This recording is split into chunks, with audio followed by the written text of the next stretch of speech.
Greetings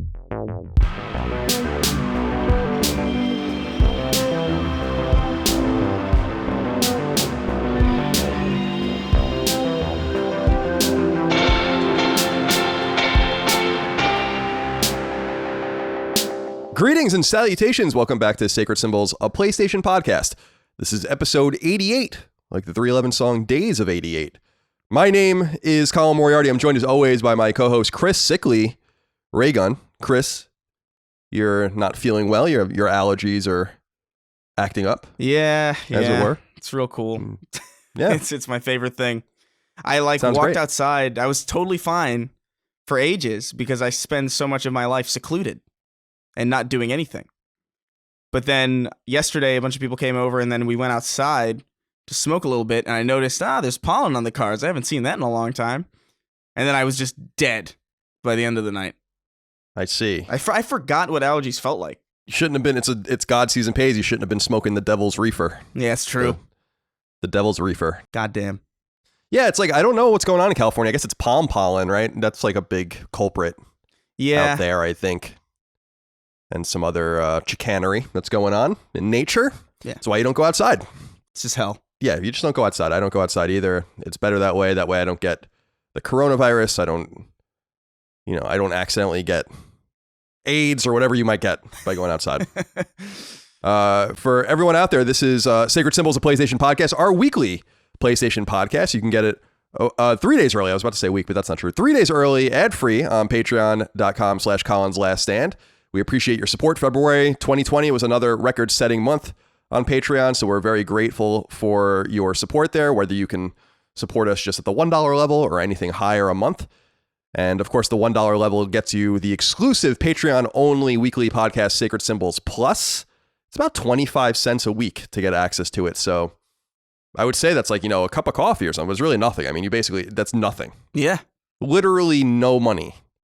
Oh, well, it's not literally no money. It's something.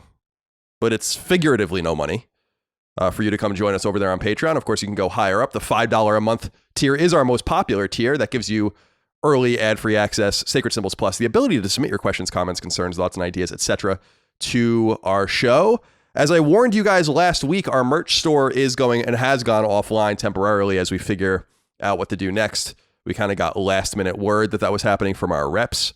So stand by on that. Typically, you can go to colinslaststand.com to get merch, but that's just not going to work for you right now.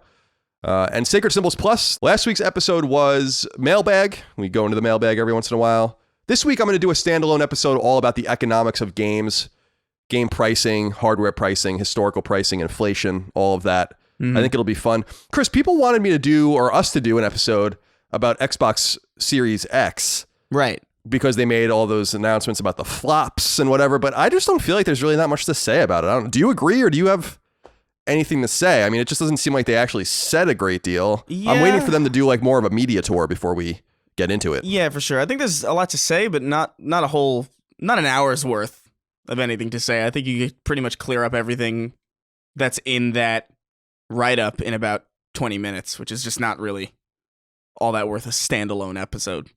Yeah, I agree. I mean, it seems like a very powerful machine. I'm interested to hear more about it and interested to hear more about their various initiatives. We're going to talk about one of them in the mailbag at the end of the show, one of the initiatives that a lot of people are talking about. But nonetheless, we appreciate your support over on Sacred Symbols Plus and on Patreon. I'll keep reminding you, Twin Breaker, a Sacred Symbols adventure, our video game, is coming to PlayStation Network, PS4, and Vita on March 24th. Cross-buy, buy one, get the other, $9.99, or your local equivalent, 2 trophy lists with platinum trophies.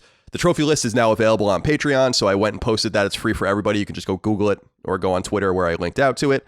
And we have something to say about pre-orders as well for the physical versions. Now, originally, as you guys all know, and then you complained endlessly about, we were going to have 1,000 PS4 copies and 1,000 Vita copies physical through our publisher, East Asia Soft. But they saw such an overwhelming response to this, and we did too, that we've basically been untethered, unmoored from any sort of limit. And so by the time this actually goes on free feeds, this will happen March 5th. This will go on free feeds March 6th. A pre-order will begin on playasia.com, play-asia.com. For $34.99, you can get a copy on PS4 or a copy on Vita. I think you can only buy 2 copies per customer. but it's unlimited. So in the 2-week pre-order window that begins March 6th, if you just pre-order the game and pay for it, then you will get a copy. It doesn't matter how many are ordered. So I made that happen for all of you guys out there. I'm the only one that did it. No one else had anything to do with it. That's pretty crazy. Yeah, it's cool. Did you see the images that were going that I sent out today? I did. The image of what do you think? What do you think of the special edition and all of this? They're really cool. It looks wild. It's surreal to see that looking so professional. I know. It almost doesn't make any sense when you think about it. But we're excited about it. I think the game's great. It's out of our hands. It's in certification right now. We're, I think, going to pass certification. I don't think there's going to be any problems. And we did get a few things kicked back to us in the process, so we did have to fix a couple of things. But I'm looking forward to getting it out there into the world. The trophy list I'm actually quite happy with. I'm glad that people understood what I was trying to do with it. So speaking of which, Cameron Saman wrote into us, said, "Hey, Colin, what was the process like for submitting the trophy list for Twin Breaker? Are there rules you have to follow? And does SIE give you any guidance on how to structure it? Did they suggest a platinum, or do you have to specifically ask for it?" So in the SDK for PlayStation 4 and PlayStation Vita, there's a module for trophies. And as I think a lot of people out there know, Chris, trophies are worth a certain amount of points in the back end, like 15 points, I think, for a bronze, 30 points for a silver, and I think it's 90 or something like that for a gold, whatever it is. So you basically have to do the math, and the module will do the math for you, but I just did it on paper. You can have like just a whole list of bronzes, or you can have like 7 or 8 gold trophies, or you can have some mixture of that. And that's basically how it works. So you try to meet up a certain number. I think it's like 1,200 points. And so that's what we did. And I think our list has 37 bronze, something like 6 silver, 3 gold, and 1 platinum. So it's really nothing too impressive, but it was fun. And there's no guidance on it. As you can see over on PSN profiles, the lists are completely insane. They run the gamut of 100 hours and 30 minutes, and they all give you the same amount of points. So no, there's no guidance. I don't think they give a flying fuck what you do, as long as you hit that 1,200 point or whatever sum total for your experience points for your trophies. Yeah. So we're really excited about it. Again, play-asia.com. I think it's on their front page right now. You can also go to eastasiasoft.com for the links, or just go to our various social media platforms. Now, it's important to note 2 things. The physical versions of the game will not ship till May, and they do not have digital redemption codes in them. So if you want to play the game when it comes out, you're going to need to buy it digitally. If you want to be patient and wait, that's fine. You can do whatever you want. Do what makes you happy. And let's see, we also have Jefferson Wentworth wrote into us also about the trophy for Twin Breaker, the Platinum Trophy. He says, "Hello, gentlemen. Since the trophy list is out for the narrowly anticipated Twin Breaker," that's right. That's a good way of putting it. "I would love to hear your prediction for the Platinum rarity after the first week, first month, and first year. Providing we are all alive come March 24th with that pesky coronavirus putting a spanner in the works. I don't know. It should take like 5 or 7 hours, I think, for a normal person to get it. So I'm thinking the Platinum rarity will probably be like 1 in 3, ultimately. But we'll see what happens. I want it to be accessible and fun. Yeah. But I don't want you to just like stumble into it. You gotta play New Game Plus. You gotta find all the collectibles. Are there any Platinum trophies that have like a super high, like a 90% rarity? Oh yeah, there's plenty of them out there that have that. Like all of the... Here, hold on a sec. I'm typing in now. Okay, I'm going to go to PSN profiles, and then we'll go to games. Okay. And then we'll see here. Like, Vasilis on PS4 has an 83%. This Japanese game that I can't read has 96.8%. That's insane. Nighton Plus, 90.68%. Now, these are PSN profile numbers, so they could be a little lower on the PlayStation Store itself, because you have to kind of opt into this. Grizzland, 94.5. Bricks head-to-head, 87.5. So yeah, because That's it's a crazy. selling point to make your games have easy trophies. You know? That doesn't sound cool. No, I don't think so either. I think it's lame. So, and I actually formatted my Vita again because I didn't want to sync trophies for a game I was playing. I didn't even want them. So I just I had to format my Vita in order to get rid of them. Oh my God. Yeah. I just would rather not have them on my list at all. Yeah, no, fair. Now, quick PSA for all of you nerds out there. The Final Fantasy VII Remake demo is out right now on PlayStation 4. It's free, obviously. You can go download it. I think it's like the first hour of the game or so. I'm not going to play it because I just want to wait until it's out. It's not that far away now. Right. But if you guys want that, it is there. Are you going to check this out, Chris, the remake demo for Final Fantasy VII? Yeah. I mean, I don't see why not, honestly. Like, I'm definitely looking forward to it, but I need something to hold me over until Doom. This is March, so this is the month for me. This is the month where things are real clear. I have clear goals and I have clear things that I am looking forward to. Even Destiny has like a thing they're doing this month, and it's like, okay, cool. I just gotta wait. And this is a nice little surprise. Yeah, it's gonna be good, man. Yeah, Doom's next week, I think, and then I think Neo comes out this month too. No, Doom is the 20th. Oh, the 20th. I'm sorry. So it's the 20th. It's about 3 weeks. So I got time. Oh, it's a Friday. That's interesting. Mm-hmm. So yeah, you have to wait a little bit longer. My apologies. And so there's a few things out this month. This is when the games begin for all of us. Pardon the pun. So yeah, it's very, very good. Good time for all of us. So yeah, Final Fantasy VII Remake. Now I gotta say that there's I don't know if it comes from the demo or if it's like from the previews, the hands-on previews or packs or whatever, but there's a specific Final Fantasy VII Remake story that's being written on a lot of media outlets that kind of spoils something in the game about one of the characters that I'm kind of I don't even want to say any more than that because I don't want to spoil it for anyone else, but I'm kind of annoyed by it. Like how flippantly people are writing about this specific thing, like just in the headlines. Yeah. And I'm like, that kind of sucks. I didn't want to know that. So stupid assholes are ruining the game. Although I've played it obviously before, so it's not like they're ruining the story, I guess. But it was still a little bit. It is technically a new game, you know. For a lot of people, it's going to be a new game. Yeah. I wish that it wasn't a new game for a lot of people. I really do believe that people should play the original first, but I don't think a lot of people are going to listen to me on that account because it's so ugly. You know, people don't want to go back and play it. It is pretty hideous. Yeah. All right, let's get into a few of these things before we get into what we're playing. Kendrick Lukenbach wrote into us and said, "Hey, Colin and Chris, he's got a correction. He says, last week you guys mentioned the vitality sensor for the Wii. That functionality actually made its way into the Switch via the IR sensor on the right Joy-Con." I fucking hate that word, by the way. The Joy-Con? Joy-Con? What does it mean? Is it like a combination of two fuller words? Joy controller is what I assumed. I don't know. I'll look it up. Why can't you just call it something normal? Yeah. You know? But he said, you hold your thumb up to the sensor in certain games like Ring Fit Adventure and Sonic and Mario Olympic Games, uses the sensor to measure fitness. The terrifying aspect is Nintendo probably has millions of people's heart rate data, yet their account system is so pedestrian. They probably have no way to track it like Apple or Google. Thanks for making every day great. Happy leap year. And it was leap year. It was February 29th, not too long ago. Yeah. So thank you for your correction, Kendrick. We were talking about the Wii Vitality sensor that was canceled, but I guess it did make its way into the Switch.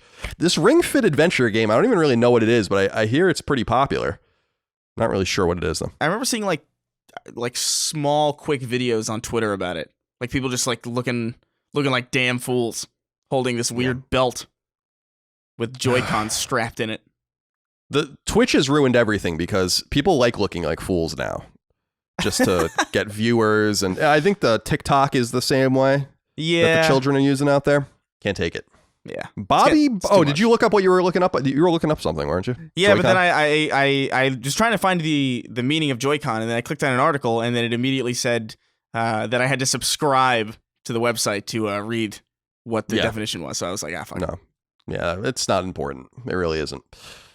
Bobby Burke wrote in and said, CNC, is the Kool-Aid Man the jar or the liquid? Please help. This is actually a pretty interesting question. Is the Kool-Aid Man the jar or the liquid? I haven't really thought about this before. This is really strange because I actually had this argument last night, completely independently of reading this question. And it's a very specific question, which leads me to believe that it's probably going around for some reason. It's probably like a viral meme of some kind. Right. I don't know. Okay. I would imagine that he's the jar and the Kool-Aid is like his blood, right? Yeah, I guess I think the whole thing is him. I don't know if you can have both? a Kool-Aid Man without either or. Like you can't have an empty jar of Kool-Aid Man, right? So is he both, or is he both in unison? I think he's both in unison. Like our skin, our skeleton surrounds us, and then inside we have all of our innards. Right. But we couldn't exist without one or the other. I kind of feel like he's the same way, unless Kool-Aid Man, of course, uploaded himself to the cloud or something like that, and then he can be a bodiless, right? Skynet-like entity. But I think I think this is a trick question, Bobby, because I think he's the whole thing, the whole kit and caboodle, as it were. Yeah, I guess I would agree. I don't know. It's a good question. I hate to admit it, but it is a good question. Could he pour himself into a different jar and then like assume the form of that jar? I'm not familiar with the Kool-Aid Man lore really. All I know is that he really bursts. His glass is remarkably strong because it breaks through brick. Yeah, it's like tempered Pyrex or something like that. It's really quite interesting. No doubt. Diamond encrusted Pyrex. Jesus Christ. Yeah, the Kool-Aid Man is he's no joke. He's formidable for sure. He definitely is. That's a good way of putting it. He definitely is formidable. But I like this question. I got to admit, it's giving me pause, and I don't know the answer to that. For as egregiously commercial as it would be, I would probably play a Super Smash Bros. Clone comprised solely of fighters who are mascots. That would be fun. Like Mr. Clean versus the Kool-Aid Man versus the Honeycomb Cravings. Little goblin. Yeah, that would be nice. Yeah, and you get Tony the Tiger in there. The Gecko from Geico. Like, you imagine the licensing nightmare. Oh my God. It would be an impossibility. Just a complete impossibility. It seemed like Sony couldn't even get their own characters into PlayStation All-Stars. Imagine trying to get someone else's characters in there. Although they did get some weird ones in PlayStation All-Stars, like Big Daddy was in there. That was a little weird. It was cool, but it was weird. Yeah. Because he's not really a man. Like Big Daddy, there's a lot of Big Daddies. It wasn't like there was one Big Daddy. He was also on Xbox 360 first, so it was like a really weird inclusion. And then, yeah, it's true. And then they also had Isaac Clarke, which was a weird one from Dead Space. He was like a DLC character, I think, wasn't he? I don't know. I played that game for all of 10 minutes. Yeah, I gotta say, I definitely overrated that one. No doubt about it. It's been, what, seven years or so? No, even more than that. 8 years? I think I can admit that now. Yeah, that's fair. I think there are games that I've totally under or overrated. It's a real kind of just crapshoot. Well, the thing is, it's like Smash Brothers is just a fun. It's fun. So like when you see an alternative to it that was never previously on your console, you're kind of immediately like you kind of have an immediate appreciation for it just from the virtue of its existence, because it's an idea that so few people copy. It would be like me. It would be like if somebody put out some Shadow of the Colossus clone. You know, like you couldn't make they couldn't make a sequel to Shadow of the Colossus, obviously, because I feel like it would just be too much to live up to. But like somebody else could make a clone of it, and it would probably be pretty great, and I would probably like it for at least a little bit before I admitted in 10 years that it was just not good. Yeah, no, you're right. I think there probably is a Shadow of the Colossus clone out there, and you're going to get some sort of pedantic, nerdy comment now next week that I'm going to read from someone. I know about Prey of the Gods. Chris, Prey of the Gods is a clone of Shadow of the Colossus. I can't. That's my nerd talk. I don't know. It's pretty good. It's all right. It's really not great. But Chris, there is something nice someone had to say to you, which is surprising. Oh. John Coulter wrote in and said, CNC, I don't have a question so much as just a comment. I've always thought Chris has been funny and good in the show, but lately he's been really spot on with his analysis of stories and situations in the industry. It is so satisfying to hear him say a nice, succinct version of what I was already thinking in my head. Often his point makes me think about things in a different way and changes my mind on the spot. It's just a really positive growth that I've noticed, and I wanted to voice it on behalf of the audience. Aww. Of course, Colin's insightful as well, but we've all known that for over a decade. That's right, John. No, that's really sweet. I appreciate it. Isn't that nice? That is nice. It only took Chris 88 episodes, but he's coming to his own. Yeah. All right. Chris, let's get into what we're playing. You have a little something to say here about Dreams from Media Molecule. Now, a lot of people have been upset that we haven't been talking about this game more, so talk to us about it. So I've been messing around with it. I actually made a video about it on my main channel. I saw it. It was funny. Days ago. I enjoyed it. And Dreams is very, very, very cool. It is also a game that I think we're kind of right about, not in the sense that I really do think that this is going to be a tough sell for most people, just because I feel like most people really won't know how to gauge what it is. I think the idea of it being like an early YouTube for video games is kind of spot on, because it really is that early, like 2005 era of YouTube where it's like, it's just a lot of garbage, but a lot of it is like kind of charming and really cool. And you could see like there's a lot of creativity in there. And then eventually I could see really cool things happening in it. I do wonder what the long-term goal is, because I feel like if I was a 13-year-old kid who was into game development, which I was, like, I feel like I would have been all over this, because this is really cool. it allows you to do so much. The tools are really, really complicated. Like, you can do a lot of like meme stuff, and you can make a lot of straight up garbage, but you can also make stuff that's really impressive. And yeah, a lot of the criticisms are that it's basically a lot of people making other games in Dreams, which is a valid criticism, I suppose. But it's also worth noting the fact that that's even possible at all. And if you can make other games in Dreams, that means you can make your own stuff in Dreams that are equally as compelling or as equally as complex. It's really cool. It's not there yet because it is a platform more than anything, and it needs time to really grow. I think it'll blow up on PC. I really do.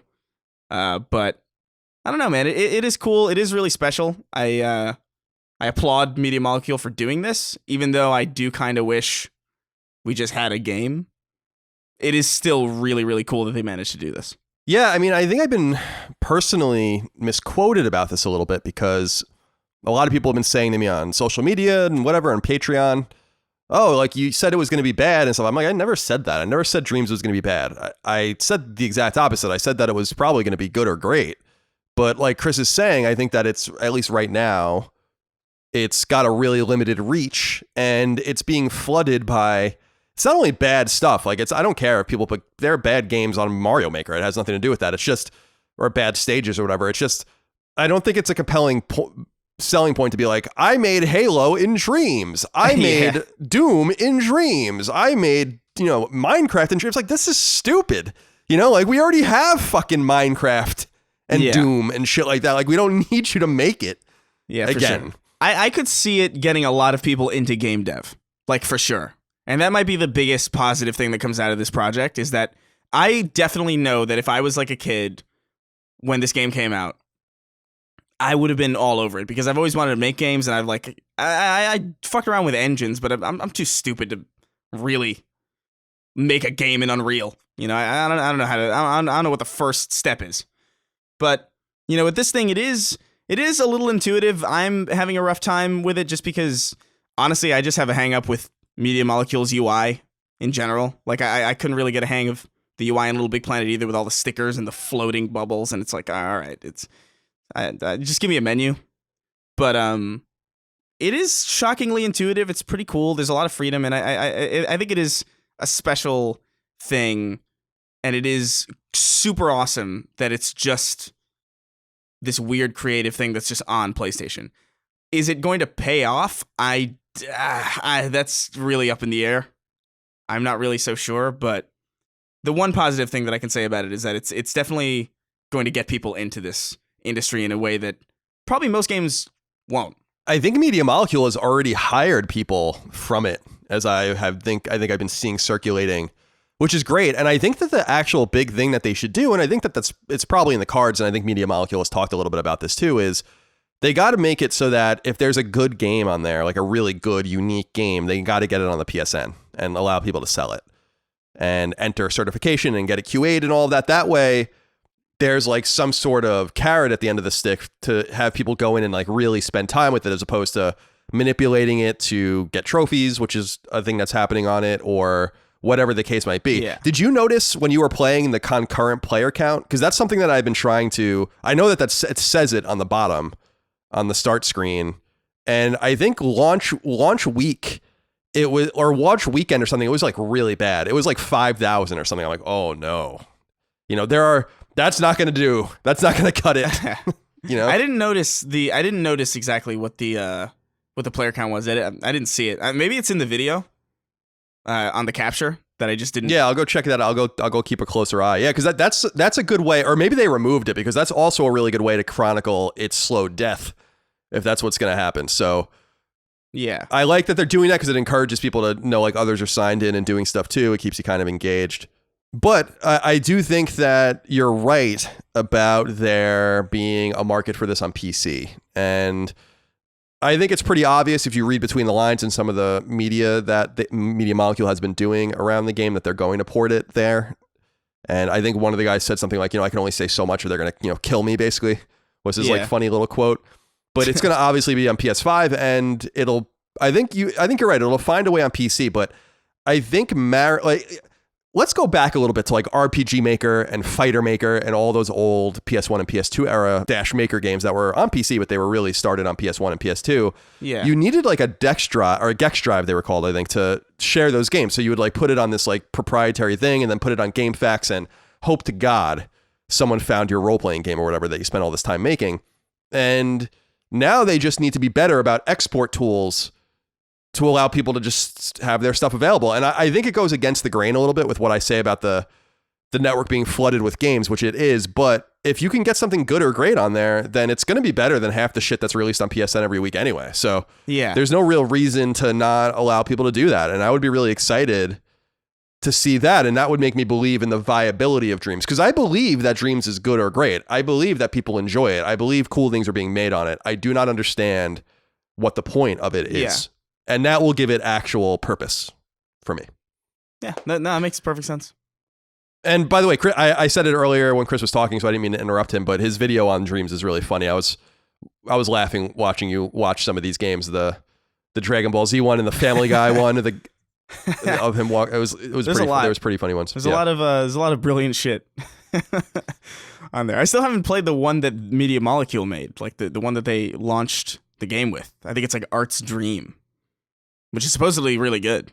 I'm sure. I hope so. I mean, I hope I hope it is good. But the thing about Dreams 2 is that it probably, I mean, you really couldn't do this because of how much money they put into it, but it would have been better to make it free or really cheap. Yeah. You know, it's still cheap. $40 is not bad, but I don't know. Yeah, maybe that would encourage like more garbage and then you'd have to have more moderation and stuff. But there you go. We talked about Dreams. Okay. So leave me alone. I don't want to hear about it anymore unless something good happens on it. Then we'll talk about it again. Now, Chris, I've been playing and I beat Vanquish. I mean, it's only like a 5 or 6 hour game, so that's not a huge surprise. Yeah. I just want to reiterate, Vanquish is fucking phenomenal. Just absolutely phenomenal. Just, I can't believe, I forgot that they do leave it open in the ending for a sequel. And I did forget about that because I hadn't played it since 2010. But it's so good. I mean, if it's totally worth $25, even though it's short. Because it's just an absolute masterclass in gameplay. It's fucking phenomenal. And I'm telling you guys out there, you got to play Vanquish. I told you this last week. I'll say it again. Play Vanquish. It's so phenomenal. It really, really is. It's so fun and so weird and so good. Yeah, So I would echo that. out. And remember that you can buy it alongside Bayonetta on PS4 for $40 total, so it's $20 each, or you can buy them separately. I bought it separately because I'm never going to play Bayonetta. So Have you played? Even I have a limit. Have you played Bayonetta? I did a little bit around the time it came out on PS3. I had a debug build at IGN, but no, I have not played it since. I'm not really into I don't want to say always, but like the Devil May Cry type. Right. The style. Flashy, stylish combat. Yeah, let's put it that way. It just didn't speak to me at all. I mean, Vanquish is kind of stylish. It is, but it's a shooter, and that's different to me. Right. That's fair. As opposed to melee stuff. Because, yeah, no, you're right. You're absolutely right. I mean, that's a good point. Vanquish is very stylish, but I like shooters that are a little different than your more button mashy combat or combo-based combat. For sure. So, Bayonetta now, obviously a big Nintendo franchise, but it started as an agnostic game from PlatinumGames. We'll talk a little bit more about Platinum later on in the news, because there is something to say about them. We've been talking about them a lot lately. The other game that I've been playing is Gambare Super Strikers on Vita. This was, did this just come out, or? Yeah, it just came out last week. Yeah. It's a Vita PS4 game, cross-buy. I got a code for it, actually. So I didn't pay for it, I should be honest. But I think it's $9.99 for the game. Might even be cheaper than that. And this is the game where it's a soccer game, but it's a strategy, like a turn-based strategy game. And I gotta say, it's not great, but there's a really cool idea here that if it was just better executed, I think would be something pretty special. I like playing it. I'm a little confused how it works still. It's like what I always said about Civilization, where I just didn't even really understand what I was doing for like 100 hours when I was playing Civilization. I was just playing it. It's the same thing with this. It's cool. Like, you kind of just take turns back and forth. You move your players around, you pass, you tackle, you shoot, and you have like experience points, and if you use too many of your skill points, then your characters get tired, and it's just all dice rolls basically. And so it's a pretty interesting game. If you're looking for something, I don't know that I'd recommend it on PS4, but if you're looking for something interesting to play in bed on Vita, Gambare Super Strikers might be up your alley. Definitely look up a video for it. There are trailers out there, but I dig it. I'd like to see it all the way through. It's not it should be an easy platinum, but it's not one of those games that just gives it to you. And I was watching, I don't know why the fuck I'm doing this, by the way, but I've been watching these long form debates on YouTube about creationism and like, and new earth creation and like intelligent design and all this shit. And so I've just been like sitting there playing that. And I've been playing my Switch too, because I've been playing Cuphead a little bit. Right. And just listening to these insane debates about dinosaurs walking with man. And oh my God.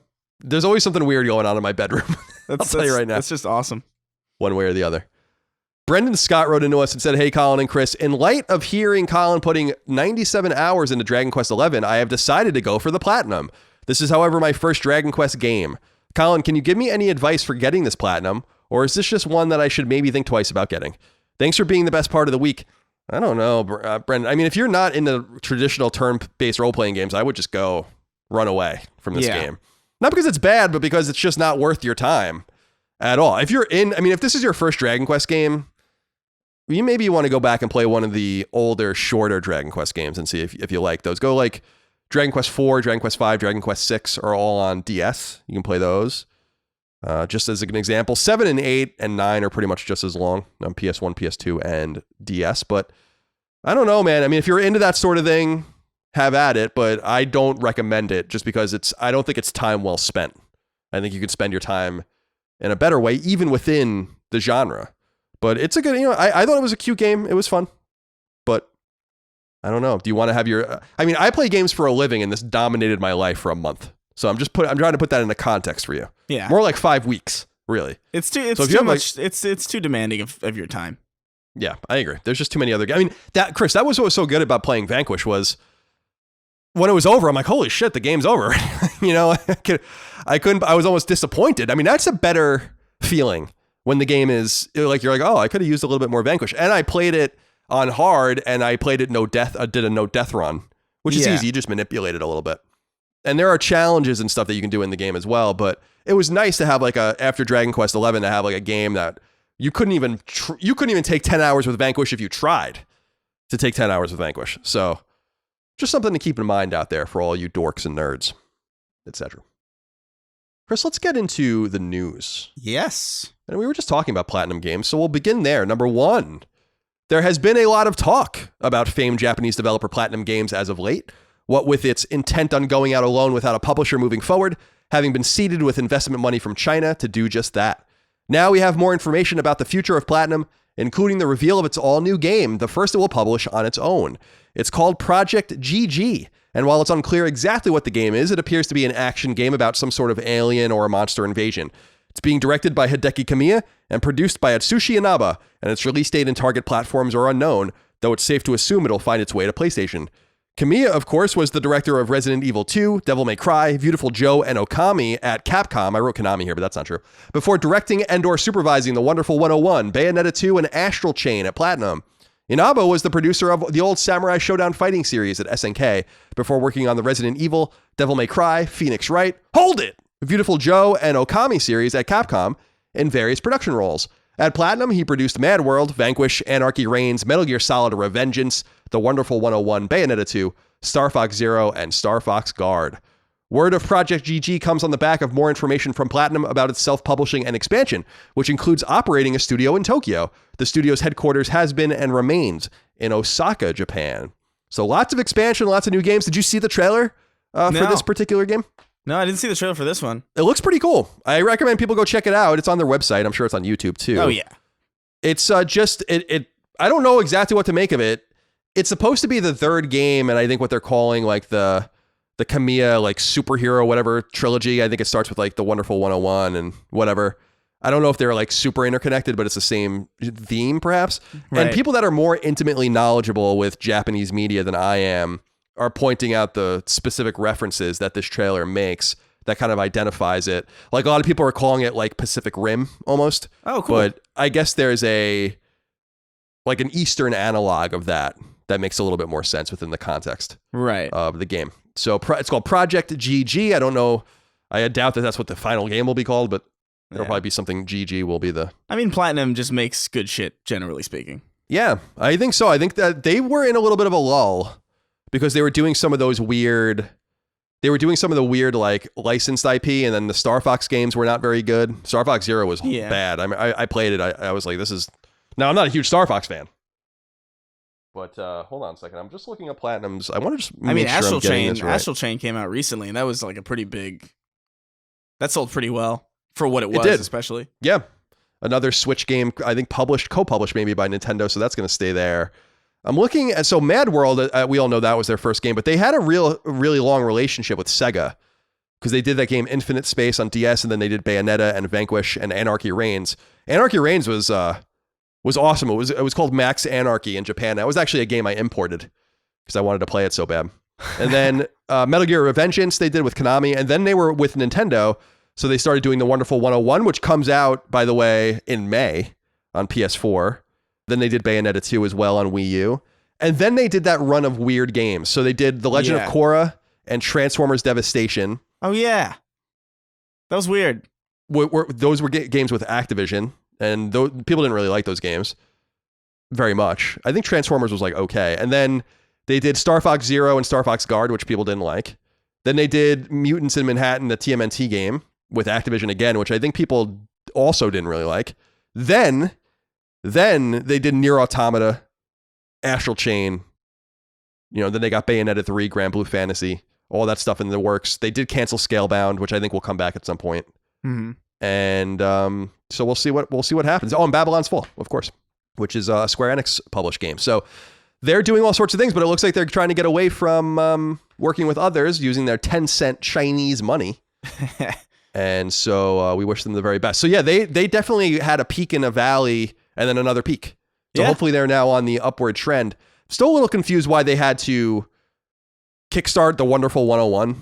That was a little bit weird to me. Like you needed to kickstart that? Could you put that out? It's a little weird. I guess they had to, because it's a Wii U game and the Wii U was just such a weird machine that had two screens.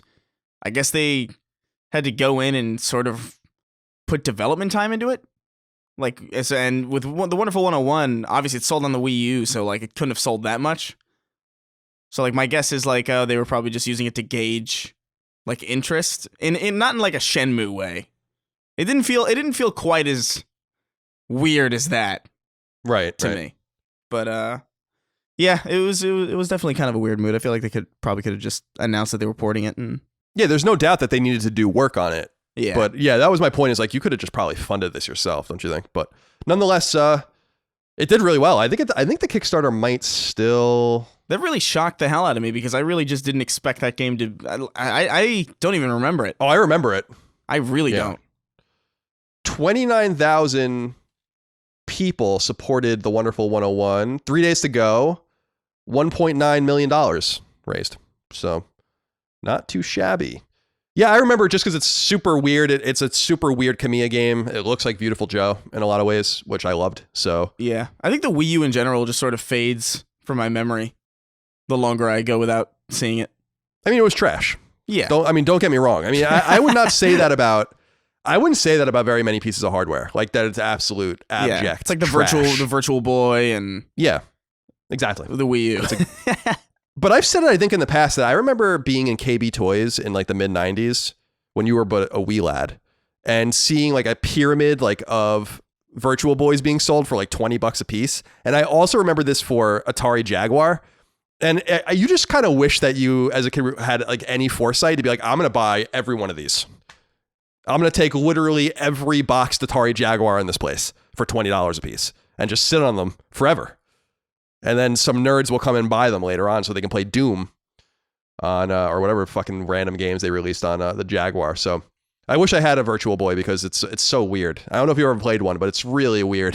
It's a really weird machine. Yeah, no, I never even saw it in person. It's strange. It's like a VR headset on a tripod. Yeah. It's really weird. It was like an eye exam thing. Like you had to like it's exactly what it was going to blow air in your eyes and freak you out. How long they started doing that recently? I feel like, and it freaked me the fuck out when they first started doing that. When they started puffing that air into your eyes. Oh yeah, I thought it was I thought that was the old like glaucoma test, and then they don't do that anymore at some places. So maybe you went to a different because that's a non-starter for me. I'm like, no way. Yeah, it's horrifying. They're like, keep your eye open, and you're like spreading your eye apart, and then they blast it. It reminds me a lot of the Dead Space thing. with the eye. Yeah. Yeah. I just can't. No, I don't like that either. Nope. Number 2, Sony has revealed March 2020's new PlayStation Plus offerings, free games for active PS Plus users to download at their convenience. Remember, as always, to add these games to your download list, even if you don't intend on playing them now, because you may want to later. First up is Shadow of the Colossus on PlayStation 4, the Bluepoint Games created remake, exclusively for PS4 that was released in early 2018. The original Shadow of the Colossus was created by famed developer Team Ico and launched on PS2 in 2005. This month's other free game is Sonic Forces, a Sonic team-developed platformer launched in late 2017. Both games will be available to download for free for PS Plus subscribers until April 6th. So you have those to look forward to. Shadow of the Colossus, big deal. It's a big one. Yeah, I love that game. You should, if you have not played that game, you really should. At least give it a shot, because it's so unique. Still, to this day, I feel like I've not played anything quite like it. I still haven't finished the remake. Like, I'm on the last Colossus in the remake. I should just go in and just finish that. Get it off my plate. I only played Shadow of the Colossus on PS2 for like an hour or two, and I remember not liking the control scheme. Did they? Do you know if they fixed it? Because I remember the control scheme being really weird.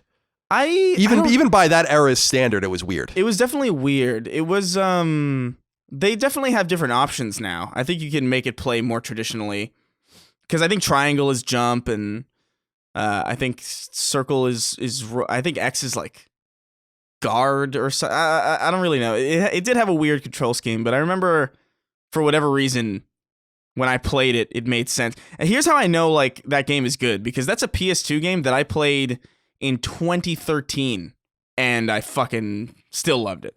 Wow. So I don't know, man. It's unique. It's definitely not everybody's cup of tea, but it's free this month. So yeah, can't hurt. You might as well just download it and give it a shot. And if you like it, that's awesome. Can't hurt. Maybe a little bit of a telegraph here too. With it being a Bluepoint game, I still have conjecture that Sony's going to buy Bluepoint eventually. So it'd be a smart buy. Yeah, maybe you can read between the lines. I was going to say read between the leaves, but that's a mixed metaphor. That doesn't make any sense. Yeah. Did you play this Sonic Forces game? I assume that they're doing this. Sega's doing this to promote the movie that's in theaters now. Yeah, probably. The last Sonic game I played, I think, was like Sonic and Knuckles in like the early 2000s. Wow, that's an oldie.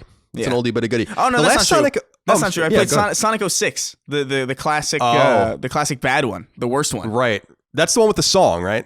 In it that everyone makes fun of. No, that was Sonic Adventure on the Dreamcast. Oh, was it? I don't even remember that because I played Sonic Adventure. Oh, interesting. Okay, because there was that haunted video going around that we had on Twitter a few weeks ago of those cosplayers singing it. Yeah, no, that was from Sonic Adventure. This one, the truck is barreling down San Francisco, and it's like running around at the speed of sound. It's horrible. That video is haunting, just absolutely haunting. Yeah, it really is. It's like a live leak video. Yeah, it's no good. First of all, they're in a bathroom singing it. Like someone's just probably trying to take a shit. There's a real threatening aura in that video, and I can't quite put my finger on it.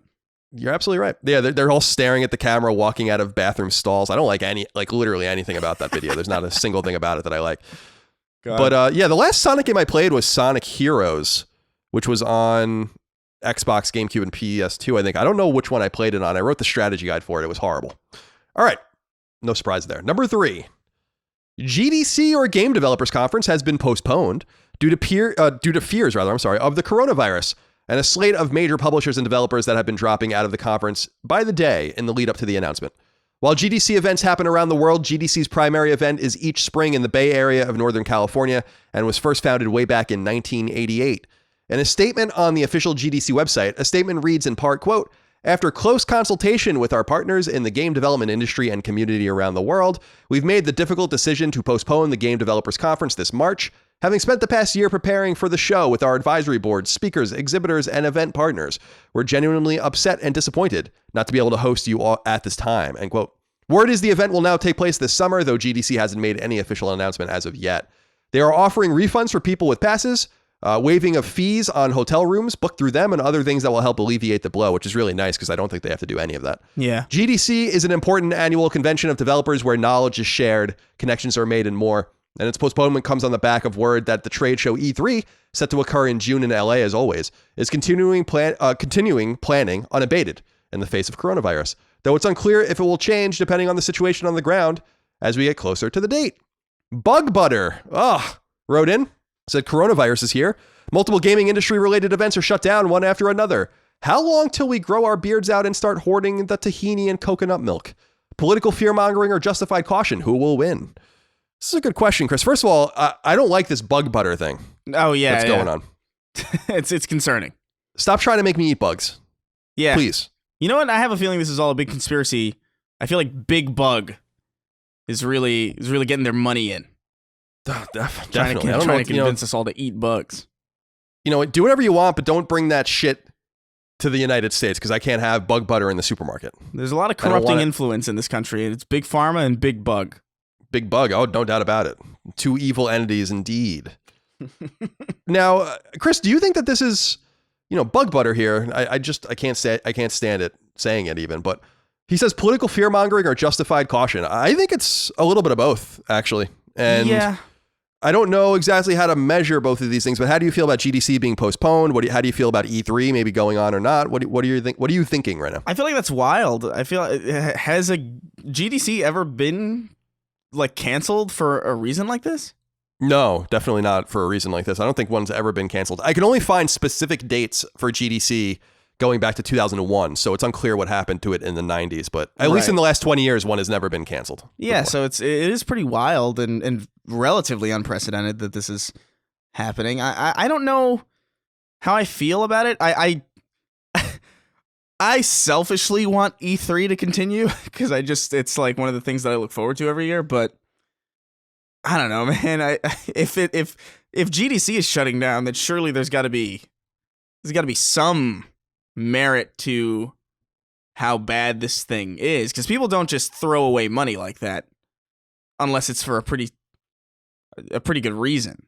Yeah, I think that my theory on this, and I haven't read too much about it, but I didn't think GDC could have even afford, because it's at Moscone Center in downtown San Francisco, which is pretty big, and GDC is not like a huge organization. So my assumption is maybe they have some sort of insurance policy on this, where this kicked in with their insurer being like, well, look what happened. This is underwritten in our insurance policy. And so maybe they're able to pay it back that way and pay for Moscone that way, because it just seems way too late in the game to be canceling your event space and eating that money. And you would think that it would kill that company or that organization by doing that.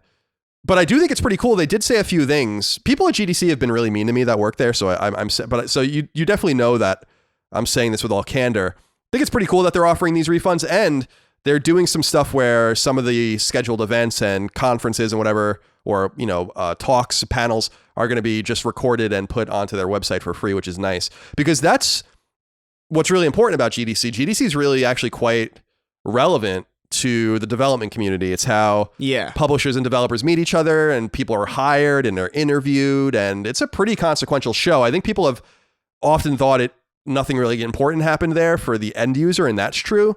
But a lot of stuff happens that's really important for the development community. So it's really, I saw people like freaking out that it was being canceled because they need a publisher for their game, or they're looking for connections and contacts and jobs, and it's not going to happen. So it's too bad, but I think they're doing the right thing. Yeah, it is pretty wild. GDC is weird because it's like, that's one of those things that's like, I used to watch a lot of GDC panels, just like people going like, oh, the art of whatever, or like the design philosophy of this, and it's actually like all super, super interesting stuff. A lot more of a deep cut than you get at E3, because E3 is really just more about being excited about stuff. But it really does suck for people who are like really betting on GDC to nail a partnership down, or maybe strike some kind of deal. So yeah, I'm hoping you're right, and I'm hoping that they're able to have this run this summer. Per the question that was asked by Bug Butter, I think there's a little fear mongering involved in this. A little bit of political gamesmanship. Yeah. Here in the United States, especially like with the presidential election happening and all of this, people are trying to score points on each other. And it's true, like the common flu like kills fucking tons of people. So you don't really hear very much about that. And I think that that's a relevant factor. But I think, and the other side of the coin though, is that I do think it's good to be trepidatious and careful, because people are like, oh, well, like the rodeo happened, the other day. And I'm like, yeah, but GDC is like one of those things that brings people from all around the world, and air travel is just inherently kind of dirty, and not everyone has the same standard of air travel. Let's say, like, I don't want to say cleanliness, but whatever the case might be. Like, if you're coming from country X, it might not have the same standard as country Y or country Z, and things just kind of float through. So then one person that kind of got through from one of these countries that doesn't have as good of a boundary on this kind of thing infects a bunch of other people and so on. And then that could be a lawsuit on your hands. It could kill people. Yeah. So I think it's good to be cautious, but I do think that there's a lot of politics mixed up in this as well. And we will see. I mean, even look at the market. The market's starting to rebound now, but which is predictable, but it was really killing the market as well. So this coronavirus is ruining everyone's lives. Yeah. Simon C. wrote in and he talked about E3, which we brought up. He says, hey, gentlemen, with more people pulling out of GDC, could you see a situation where this year's E3 could be canceled or most companies pulling out? How would Microsoft plans versus Sony's on next-gen announcements be affected? Cheers and stay frosty. I think it's entirely possible. I mean, I put it at a 50-50 chance right now that E3 gets canceled, depending on how I think this all plays out. I mean, that's just complete conjecture. But again, and I said this last week when we were talking about all these shows, we were talking about PAX East, which went off without a hitch, but was definitely ill-populated compared to usual years. Video gaming conventions are just inherently more dirty because people are putting their hands on everything, and then other people are putting their hands on the same thing, and you got VR headsets on, which is near your eyes, which is how people get sick and infected, and it's not the same as like going to a convention for doctors or something where people are just shaking hands and sitting at tables and talking and listening to panels. It's just a totally different beast. And so I think that there's a good chance that E3 gets canceled, and we'll see what happens. If E3 gets canceled, I think that's the end of E3 because I don't think the ESA could even survive that. Yeah. E3 is half their revenue. So that's exactly why I think they probably won't. You could be right. We'll see. Yeah, we'll see. It'll be wild if that happens. Although I would say that with GDC not happening now, E3 is kind of a little bit more important because there are people probably going to be there, probably trying to strike deals with whoever they can there. Because it's the only other thing happening.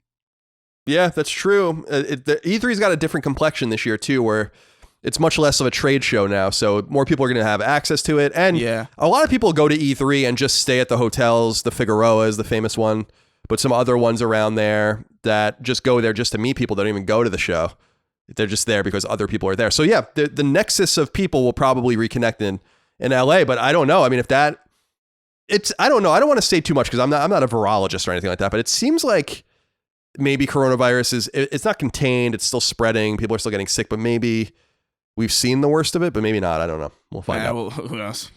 Number 4, famous Japanese game developer Kazuhisa Hashimoto has passed away. He was 61 years old. Hashimoto left Konami a little under 20 years ago, where he was a programmer, designer, and producer who worked on famous arcade games like Gradius, and worked on other beloved Konami games like The Goonies on NES and The Legend of the Mystical Ninja. However, it was his creation of the famous Konami code, up, up, down, down, left, right, BA start, which installed him permanently in the halls of gaming history. He first created this code, which often gave a player 99 lives and spanned a ton of Konami games and non-Konami games alike, while he was porting Gradius to Famicom, which he found too hard. So he threw this code in the game so that he could actually play. So this is an interesting one. Obviously, the Konami code became most famous with Contra, but it still exists. I mean, even Google puts it on their website. On some websites have it as a Easter egg. I was pretty sad to see this. I actually wasn't familiar with this guy's name, Kazuhisa Hashimoto, but the Konami code is one of the most famous industry-spanning phenomena of any time since the 70s when the gaming industry began. Yeah. And he was 61 years old, pretty young guy. I couldn't find, I'm sure it's in Japanese, are in Japanese sources, but couldn't find what he died from. 61 suggests that it was maybe cancer or something like that. I don't know, but too young to be dying. But nonetheless, R.I.P. Kazuhisa Hashimoto of Konami code fame. Always sad to see that kind of stuff happen. And Konami did, by the way, put out a really nice, surprisingly nice tweet about it. And on other social media as well, with an image of the code and his name and all of that, and some nice words. Imagine they didn't. You imagine they would.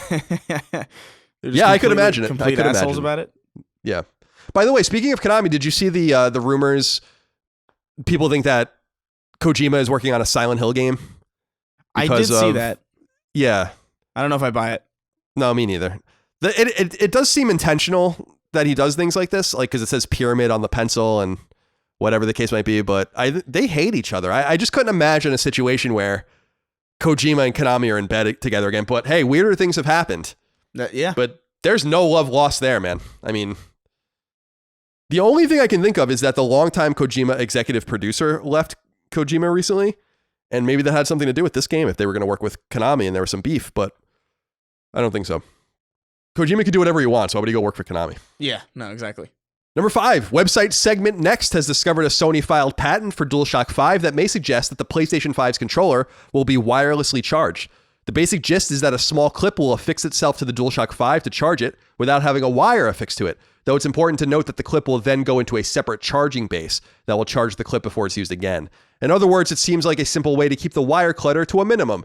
And as always, such a patent doesn't indicate that Sony intends on manufacturing or selling the device at all. That said, it's entirely possible this is part of DualShock 5's base functionality. We are learning more about DualShock 5 over the last few weeks with the various, like the sweat readers on the handle, or on the, it's like all sorts of weird shit. So who knows what these patents mean? We'll find out soon enough. And hey, I should note, and I'll have put it at the top of the show if it happens, there are some rumors that PlayStation 5's reveal event is going to be announced this week. That's too important to leave out of the show for long, so you'll hear this by the time it's already added to the show, but I'm cognizant that I might have to add a little bit of a pickup to that because there are some rumors that is happening. John Meehan wrote into us, Chris. He says, "Hey, boys, I know you all have been talking about the PS5 ad nauseum, but what are your thoughts about the news coming out about the DualShock 5? Specifically, button mapping along with heart and sweat rate monitors. Button mapping is an obvious feature, but what do you think about this biofeedback component? I think it could be cool in a horror game that can incorporate heart rate and the ability for an enemy to find you. Chris, your new video ruined my day. Keep up the great work, boys." Now, Chris, I keep returning to this same thing where I just don't think people want you to reinvent the wheel with controllers. It's very rare that something is added to a controller that stays there. And we saw this with motion controls and all of the rest. So I don't know. I'm just not into this whole biofeedback thing. It's like, I don't want the controller to know how sweaty my hand is. That's weird. It is a little uncomfortable. I think it's a bit too invasive, and I also just don't think it's necessary. It also probably would jack up the prices of that fucking controller, because the Joy-Cons are so stupidly expensive because it's got a camera in it and all this other shit. And it's like, I just want a controller that feels good when I play a video game. I guess there are some benefits to it. I guess you could have a thing where it's like a horror game kind of tracks your fear and sort of like chooses to scare you when it's like most effective. It's like that stuff's kind of cool, but I feel like that stuff should be peripherals for people who choose to want to have that elevated experience. Like that kind of thing, I think makes sense that it would be a luxury. You know what I mean? Definitely. At least in the realm of video games, which are obviously a luxury by default. But right, but a somewhat affordable luxury compared to many others. Yeah. So like, the second you have like a heart rate monitor in your controller, and you putting a camera in there so you can take pictures of you when you scream, like it's like one of the hidden cameras on a roller coaster, or like a log flume. Like I don't know. I just don't need any of this. And I think especially this thing with this new patent with the wireless charging thing is extra baffling to me, because it's just, you've just added an extra middleman to charging a controller. Like I don't see the benefit in this at all. Yeah, it doesn't make any sense, because it's not like some sort of like alien technology that, like Tesla used to talk about, like charging, electricity over the air. Yeah, and stuff like that. It'd be one thing if you wanted to be like, we want to make a console. You know how like some wireless charging things are just like plates where you just put your phone on it and it charges your phone. Yeah, that's cool. If you wanted to make a console that was like, hey, you know what? The top of the console is just a big charging base, and you could just put your fucking controller on top of your console and it'll charge it. That would be cool. I would understand the reasoning behind that, even if it would seem a bit excessive. But like, this is just like, I have to charge my controller, but I couldn't charge. I have to charge my controller, but I didn't charge my controller charger. Like, what? Yeah, that's a good point. Yeah, it seems like a PSVR like problem where there's just too much shit now involved. So, what I was thinking, well, let me read this question here from Tony Colton. He says, "Hey, CNC, with all the new tech in the DualShock 5, how much do you guys think it's going to cost? Currently, a new DualShock 4 costs around €60. That's fake European money, Chris. Don't know what that is in your Monopoly money. Hey, fuck you, buddy. So I reckon we could be looking at close to €100. P.S. Good luck with the launch of Twin Breaker, you handsome game dev bastards. Thank you, Tony. And thank you for bringing up your fake European money. Now, I don't know. Like, I have this vision of a controller, like a DualShock controller, with like USB-C or whatever they call those ports underneath, like at the bottom of the handles, where it would be cool if you could put various connections onto it that way, like the sleeves that are the biofeedback sleeves or the clip or whatever the case might be, in some way that allows you to have a more modular console. That way, the cost isn't out of control, because you brought it up earlier. A controller with all of the shit on it, I mean, it's too much. If anything, they should be trying to bring the cost of the controller down. Now, I know that that's probably not going to happen, but controllers were never this expensive until the 21st century. I mean, I'm not saying the NES controller did the same stuff, but it wasn't like that outrageous to go get a second controller for your NES or SNES or N64 even, compared to the way you need to really, it's like a game. It's like it's sacrificing like the cost of a game or more to get one of these controllers. That sucks. Yeah. So I think less is more in this case. I really, really do. But I have a great fear about the DualShock 5. We'll find out soon enough, I guess. Yeah. When we see the actual console, whenever that is. And by the way, people are getting really impatient and about the PS5 now. And I'm like, I'm good. I'm perfectly happy. I understand. I was gonna make fun, but then I realized that I'm also just like genuinely impatient about other things that I've been waiting a long time for. So yeah. You can feel as impatient as you need. I do think it's a little. You're running it a little late here, but I do think a lot of it is due to honestly the coronavirus. Like, I mean, if this thing is just gonna plunge the stock market down like 11 points or something, like wasn't it something like insane? Yeah, it lost like 11 or 15, like 10 or 15% of its value. That is crazy. Like that is a crazy jump. That doesn't happen for no reason. So like it would stand to reason that a big company like Sony, who's like planning on manufacturing something in China, might be affected by this. China. And I don't know, man. They might not have a clue if they're even going to be able to put this thing out this year. Like that's totally possible. Yeah, I'm feeling like that's a relevant possibility too. I don't know, because there's so many connecting parts with Foxconn and with Chinese manufacturing, and we were talking about the competition before coronavirus even became a thing, the competition for parts, keeping prices down. I wouldn't necessarily be that surprised if they punted to next year, but I don't know what that would do for the excitement of the machine. But I'm looking at let's just look at the Dow. Yeah, so the Dow Jones is at the time of recording this is up 1,294 points, or 5%. But it was down, let's see, like the last month. Yeah, I mean, it dipped like well below 25,000, but it's recovering now. But year to date, negative 6.4. So not great. No. Very fickle, the market is. Number 6. The Supermassive Games developed Dark Pictures anthology will indeed be continuing this summer, right on schedule. You'll recall that the Dark Pictures anthology was promised to be an annualized or near annualized release of smaller, horror-themed, choice-based games in the mold of Supermassive's hit PS4 exclusive from 2015 Until Dawn, except these would be multi-platform and published by Bandai Namco. The first one was called Man of Medan, and it sold quite well, Man of Medan, of course, and it sold quite well upon its launch in late August of 2019, though it received a mediocre critical reception. We knew that the second game in the Dark Pictures anthology would be called A Little Hope, but now we know a bit more about it. Website Push Square relays the following synopsis, quote, "Trapped and isolated in the abandoned town of Little Hope, 4 college students and their professor must escape the nightmarish visions that relentlessly pursue them through an impenetrable fog. As they journey through the town looking for a means of escape, they must understand the meaning of these events, the root of the evil," I said roof in there, the write-up, "and how it's directly connected to them," end quote. Like Man of Medan, Little Hope will receive a summer release on PS4 and elsewhere, and is likely to cost $39.99 as opposed to being a full-price game. I saw on Wikipedia that they're planning 8 of these. That seems a little ambitious. I don't know if that's true or not. But that is a lot. I mean, that's the next decade of your company's existence. I don't know if you want to do that, but nonetheless, we just got asked about this like a week or two ago on the show, so I wanted to read that out. So yeah, this summer, Little Hope, the second Dark Pictures anthology game. I still have to play Man of Medan. I'd like to do that at some point. Number 7, while some publishers and developers will undoubtedly go all in on next-gen hardware sooner rather than later, Japanese publisher/developer Square Enix won't be one of them, at least if a Q&A in their recent financial statement is any indication.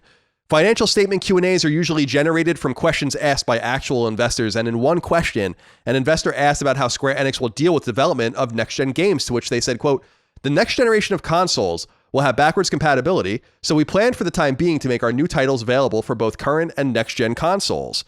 It will therefore be somewhat further down the road that we will release titles exclusively for the next-gen consoles," end quote. This approach seems somewhat in line with what Microsoft has already said about its first-party plans with Xbox Series X, which will get cross-platform support, with Xbox One for at least 18 months from the launch of the new console. Sony, on the other hand, has only vaguely talked about this in regards to its first-party PS5 support, though it has unequivocally said that there will be games that can be played on PS5 only from launch.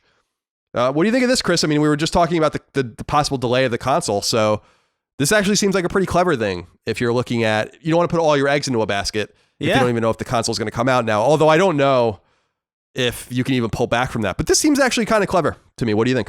Yeah, no, I think it makes a decent amount of sense. You don't want, especially in just the way things are right now, you don't want to force people's hands. I feel like people are a lot less willing to part with their money now than they used to be. And I think you want to be in people's good graces. You want to be like, hey, you know what? Yeah, we're gonna support you for a little bit. You don't gotta jump ship immediately, just because we say you do. Right, exactly. So I'll be there day one, but it'll be nice for there to be a robust offering for last gen players moving forward. I don't know how they're going to get people to move over if that is the case, but that's their problem, not mine.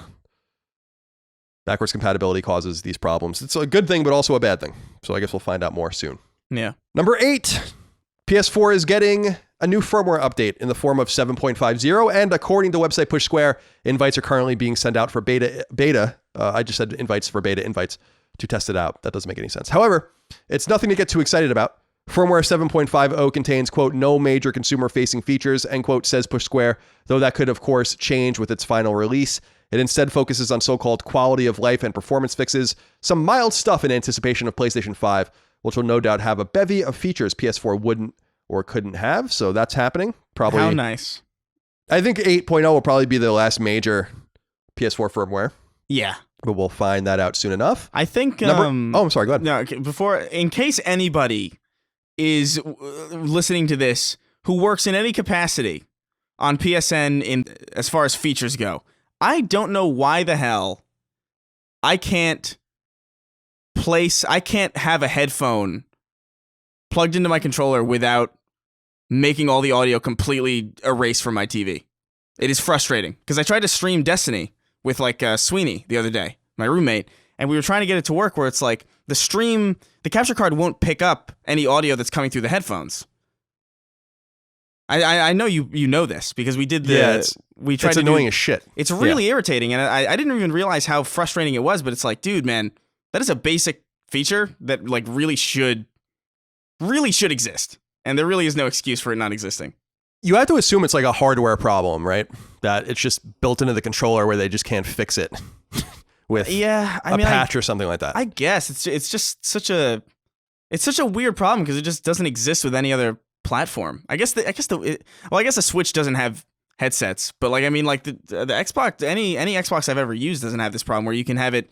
Hey, you have the option to place the audio through your headphones and your TV or just one or the other. But with PlayStation, it's either or, and it's it makes streaming stuff frustrating. I know that streaming is a very minor, not many people stream, but it's something that I definitely notice, and it's definitely something that factors into my decision on what platform I'm going to get multiplayer games on. I'm not a huge section of the audience of the 90% of people buying your game who stream or anything, but I don't know. I think it's a criticism that needs to be voiced in some capacity. I don't know.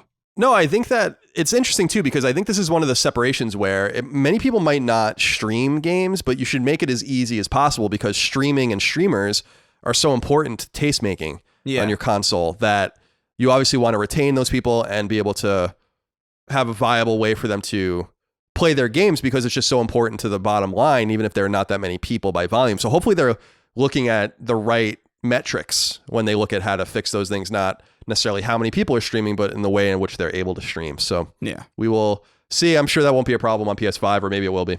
I don't know why I would expect them to change anything. Yeah, let's hope not. Number 9, PlayStation 4 console exclusive second party game Predator Hunting Grounds is getting a free trial weekend towards the end of March for all PS4 players, though the full game remains on track for release on April 24th.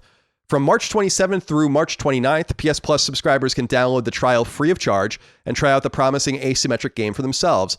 The game, which is heavily inspired by the original 1987 Predator film, is apparently being well received in playtests and demos so far, and is being developed by Ilphonic, the team behind another well-received asymmetric game from 2017 based on the Friday the 13th license.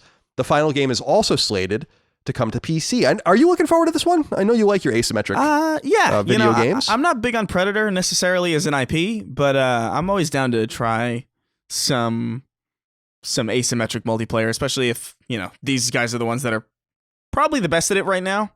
I don't think that's necessarily all that controversial to say, especially because Splinter Cell is nowhere to be seen in this new ecosystem that we found ourselves in. I'll definitely try this free trial out. I wasn't necessarily planning on jumping into the game at launch necessarily. I'm not like stoked on it, but I'll definitely give this a shot. Cool. Well, again, everyone can do so for free and see if they like it. March 27th through March 29th, as long as you have PS Plus, which I know most of you do. Number 10, the Uncharted movie has gained a few new actors, one of them a notable name, according to website Variety. The website's report notes that Antonio Banderas has joined the cast, in addition to Sophia Ali and Tati Gabriel. Banderas is a world-famous actor known for his roles in Interview with the Vampire, Evita, the Shrek and Zorro movies, and more. Sophia Ali is best known for her role on Grey's Anatomy, having joined the cast in 2017. Tati Gabriel, I guess that's how you say it, most notable role is in the ongoing CW series The 100, and also in the Netflix series Chilling Adventures of Sabrina. How do you think about, do you know any of these people? I mean, obviously we know Antonio Banderas. I don't know the other two personally. I looked them up, but I don't know their work. Yeah, like I don't know them off the top of my head. I assume one of them will be playing Elena. Maybe the other one will be playing Chloe. Maybe something like that. We'll see. Well, it's a younger Nathan Drake, so do you think even Elena's even in it at all? Oh, that's true. It is. That I guess they can't be in it because they meet in Drake's Fortune. So that's a good point. So yeah, I guess there'll be someone else entirely. There you go. Good point. Chris wrote in, not Chris Raygun, but another Chris, said, "Hello, gentlemen. Colin, you often talk about how games shouldn't be made into movies and stand on their own merits. Do you feel the same about books being made into films or any other media adaptations? We wouldn't have some of the great movies of today if books were not adapted to film. Thanks for the podcast and keep on keeping on." I don't really have a problem with that because I feel like it's kind of a little more symmetrical than encompassing a 100-hour video game into like a 2-hour movie or something like that, or even a 20-hour video game. But yeah, I can get caught in the weeds here. I'm sure I have a lot of contradictions and hypocrisy in this regard. Yeah, because there are plenty of movies from books I love, but yeah, I just would rather see people just make their own things and keep these things kind of segmented out. But I understand that that's not I guess not very much a popular stance that I have here. So yeah, I don't know. I just think video games work better as TV shows. If you're going to do an adaptation at all, because I personally think just video games are better at a lot of things in general. So like the idea of I look at film as like kind of like regressing almost. You know what I mean? Like when you take a game franchise and you're like, oh, I want to tell this story, but like in a way that's not interactive or personal. Just feels like, what? Yeah. I don't know. It's just weird. Point. This is a weird move to me, and it feels like going backwards. But like, hey, man, if people want to watch Tom Holland crack wise while swinging around on a vine, it's up to you.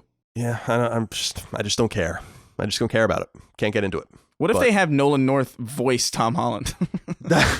That'd be so awesome. Then I would watch it. Then I would totally go see it just for the oddity of that, of course. All right, let's do a wrap up. Number 11, website Gamatsu reports that adventure game Hazel Sky is coming to PS4 later in 2020. That arcade racer Hot Shot Racing is coming to PS4 this spring. That Harmonix developed DJ game Fuser, I put Fuster there, but that's not what it's called, Fuser, is coming to PS4 this fall. That golfing game Golf With Your Friends is coming to PS4 later in 2020. That super challenging platformer Jump King is coming to PS4 later in 2020. That Japanese shoot 'em ups Ginja Force and Natsuki Chronicles are both coming to Western PS4s later in 2020. That horror game Those Who Remain is coming to PS4 on May 15th. And that roguelike game Dungeon of the Endless is coming to PS4 this spring. The official PlayStation blog reports that fantasy-themed Battle Royale Spellbreak will be entering closed beta on PS4, which will be underway by the time you hear this podcast, and that turn-based strategy game 1971 Project Helios is coming to PS4 at some point this spring. Website Push Square reports that astounding-looking old-school action game Cyber Shadow is coming to PS4 this fall. That game looks fucking phenomenal. You guys should go check that out. Let's see. That puzzle game Ever Forward is coming to PS4 this May. That FPS Insurgency Sandstorm is coming to PS4 on August 25th. And that violent action game Disc Room is coming to PS4 sometime later in 2020. That game also looks awesome. Website VentureBeat reports that platformer Lost Woods Beyond the Page, which was initially slated to come to PS4 in 2020, will now come out in 2021, as Google has bought 1-year exclusivity for the game on Stadia. And finally, Borderlands 3 is getting a second campaign add-on on March 26th called Guns, Love, and Tentacles, The Marriage of Wainwright and Hammerlock. It will be part of the game's season pass or can be purchased separately. The Real Deli wrote into us and said, "Hi, CNC. Just a simple question here. Where the hell is Ninja Gaiden? I know everyone panned on 3 because they took the gore out of it, but it was still a generally good game. I feel like with the rise of all these samurai and ninja type games, the series is ripe for a comeback. What is Team Ninja doing?" Well, Team Ninja is working on Neo, silly goose. So that's where they are. Yeah. I have far too many where the hell is blank in my own repertoire. So just got to deal with it like the rest of us. Yeah, exactly. And I also feel, Chris, like ninjas are all almost becoming like the new zombies. Yeah. They used to be really awesome, like in the 80s especially, and 90s even. Ninjas were great. But now I'm like, I don't feel that they're that interesting anymore. I'm that's a lot for me to say because I love me some ninjas. But that Cyber Ninja game, though, does look just phenomenal. Just absolutely phenomenal. It really does. Yeah, I don't know, man. It would be cool to see another Ninja Gaiden, but I just have so many things that I'd rather see. I want to see my boy. I want to see Sam Fisher back. I want to see my Splinter Cell before I see a Ninja Gaiden. Because I feel like there's a specific... Because like while there's a surplus of ninjas, there's a specific deficit in stealth-based, like, spy shit. You know, like, that's not really... like, I remember back in the day with, like, Spy Hunter and fucking, you know, GoldenEye. Like, spies used to be the shit. And now it's just like, there's just nothing. It's true. It's a shame. There is a deficit, a dearth, we might say, of the spy game. But yeah, I honestly think Team Ninja did a lot of damage to Ninja Gaiden by making it an Xbox exclusive for so many years, and then getting those games ported later on to PS3 and even to Vita. So I think they kind of killed the game's momentum. Now, those were some of Xbox's best games, no doubt. But I don't know. I feel like that kind of hurt them a little bit. I'm a big Ninja Gaiden fan in the 2D. I would love to see one of those games released again, but that's definitely not going to happen. Yeah. All right, Chris, let's read the new game releases. There aren't too many of them. As tradition dictates, you will go first. Alrighty. 60 Seconds comes to PS4. 60 Seconds is a dark comedy atomic adventure of scavenge and survival? Yeah, that's what it Did says. I read that correctly? Yeah. That's fucking with me. Collect supplies and rescue your family before the nuke hits. Stay alive in your fallout shelter. Make difficult decisions. Ration food and hunt mutant cockroaches. Oh, how great. And maybe survive or not. Rad roaches. Yep. All right. Amoeba Battle, microscopic RTS action comes to PS4. That's awesome. This premise. Yeah, it sounds like it's actually a cool name. Reminds me a little bit of Metal Gear Solid. Amoeba Battle is a new breed of real-time strategy game where you control versatile amoebas in the battle for the microscopic world. Unlike other RTS games, there are no bases to build. New amoebas are created through the miracle of binary fission. That is a miracle. That is a miracle indeed. Espionage action. All right. Breeder, Homegrown Director's Cut comes to PS4 and PS Vita. Breeder Homegrown is a short horror game about a family dealing with a strange creature over several generations. You will encounter some puzzles, but the game relies mostly on atmosphere, music, and dialogues. In this director's cut version, dialogues have been streamlined. Some issues have been fixed. And if you look close enough, you might find some new little surprises. Just some of the issues, not all of them. Yeah, not most of them. Dogfighter WW2 comes to PS4. New Sky Battle Royale has arrived. Real dogfighting battle royale based on World War II. Be part of the Grand Sky Battle with warplanes such as Mustang, Spitfire, Messerschmitt, Zero Sen. Customize the way you want with 40 people. You are the ruler of the sky. Now, I have to say, I was a little disturbed by the art for this game because it was a dog flying in the plane, like a anthropomorphic furry dog. Oh, I see. Yeah. So we're getting more and of those. Why did they didn't Mustang, Spitfire, Messerschmitt, and the Zero, these are all proper nouns. Could capitalize them a little bit, but that's okay. Yeah. Grand Blue Fantasy Versus comes to PS4. Take the fight to new heights on the PS4. Legendary fighting game studio Arc System Works and Cygames team up to bring the Grand Blue Fantasy universe to the home console in action-packed head-to-head fighter. Grand Blue Fantasy Versus features a colorful cast of their most popular crewmates, each with a unique fighting style that is easy to learn but hard to master. Cool. Yeah, Grand Blue is making a big play recently with some of these games, so we'll see if that becomes relevant outside the Weebosphere. Whole Frame comes to PS4. Whole Frame is a third-person hero shooter with different characters to choose from. Play with your teammates and defeat the opposing team through matches full of dynamic elements. Join your teammates to gain control of Whole Frame, the most valuable and coveted energetic resource in the entire universe. Ooh. Pathologic 2 comes to PS4. Pathologic 2 is a narrative-driven dramatic thriller about fighting a deadly outbreak in a secluded rural town. You are a healer, and to save anyone, you'll have to survive in this bleak and strange world where even food and medicine are scarce. All right. Separation comes to PSVR. Separation is a first-person adventure at its most ambient and atmospheric. A meditation on solitude, loss, and the spiritual path. Separation is a unique journey to a place of epic desolation. Featuring a sublime electronic soundtrack by Vector lovers, Separation is the ultimate chill-out trip. Syrup and the Ultimate Sweet comes to PS4 and PS Vita. Syrup finds a candy golem in her basement. God, that's so horrifying. Could the two become friends and finally complete the Ultimate Sweet? In a magical town, there lives a candy alchemist, Syrup, who one day discovers a candy golem in her basement. Okay. They just said... Where did she come from?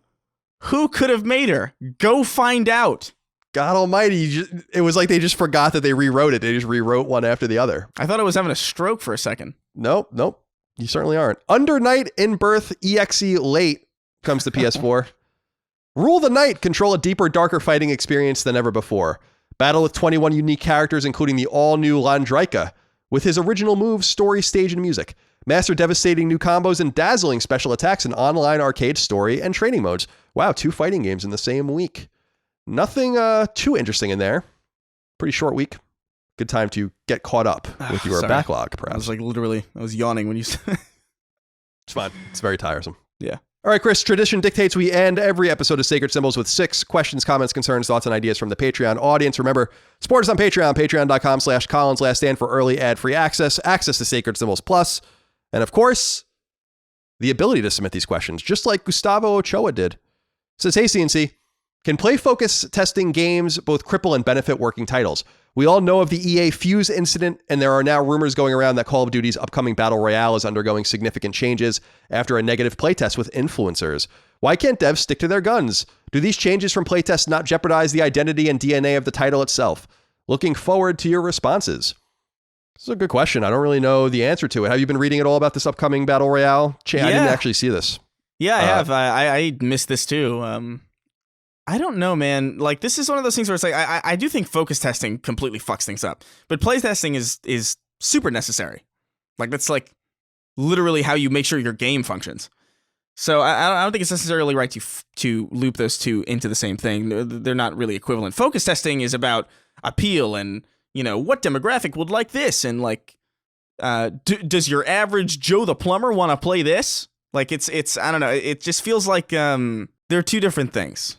And I think we should talk about them as if they're different things. I agree. And Fuse, which was first called Overstrike, which is the Insomniac developed game from, 7 years ago or so, 8 years ago.